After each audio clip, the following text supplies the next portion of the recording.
important for parents to acquire some amounts of knowledge of brain science. It is important for parents, for educators, for school owners to know, to have a knowledge of the brain. Because education is simply brain development. Everything that this school is doing is helping to change the natural brain, the God-given brain of our world, into brain and power. So do you know that a proprietress who has elevated herself from just ordinary proprietress to what I call pen, it will be easier for her, to apply some neuroscience insights, in her leadership, in her interaction with her pupils, etc. Mrs. Adilebe, she's one of the proprietresses in Lagos. There was a time like that, she shared this story with me. She's a graduate of Unsuka, I think she read psychology. So after going through my course, she said, Mr. Leo, do you know that my confidence, that formally whenever parents are coming to my school, I'm always scared. Because parents always bombard me with different problems. But do you know that now, because of the insight I've gotten about the brain, that whenever a parent comes, what she did was that the certificate that we issued to her, she had to place it where parents can see it. Then she told me that whenever I present brain-related data to back up my argument, that parents always obey.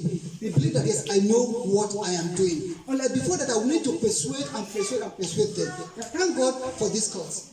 That knowing about the brain and its relationship with learning, with education, it has made her work easier for her. Now, how about for the teachers? The proprietresses is 10, the teachers, we call it 10. From a teacher to an educator to a neuroeducator. That any teacher who understands the role, the connection between brain and learning is going to really transform not only our pedagogy, it will make him or her become an expert, in his or her subject. So it is important for teachers to also upgrade themselves.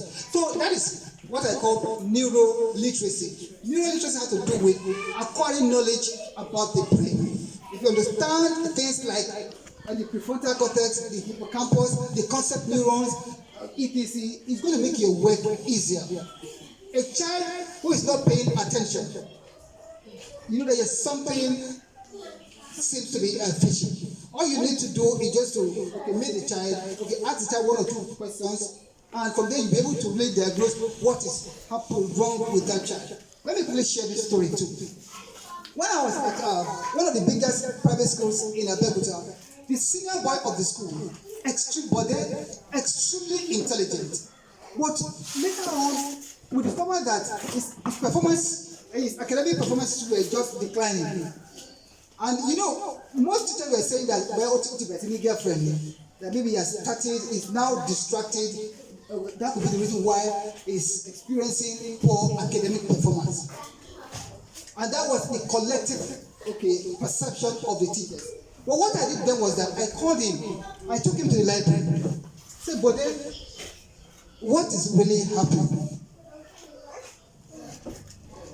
I know you as an extremely intelligent student, that other teachers and I will conclude that something is wrong with you. Could you please tell me what could be the result? What could be happening to your academic performance? He looked at me and he said, my parents are about to get a divorce. Honestly, God is my witness. He said, so going back home, reading, that thinking of having parents who are going to get separated, that whenever he gets home, it is always war between his dad and his mom, and that has really affected him. So I had to take that information and share it with the school owner. So you can see, it was, and then I've been doing this for more than 10 years. I had to really call him, but then you are intelligent. I went to the root cause of what was really affecting his academic performance. It was because of the insight from brain science. everything is connected to the brain. And the more you understand the brain, the easier for you to detect problems, and the more effective you become, not only on the job, but in all areas of your life.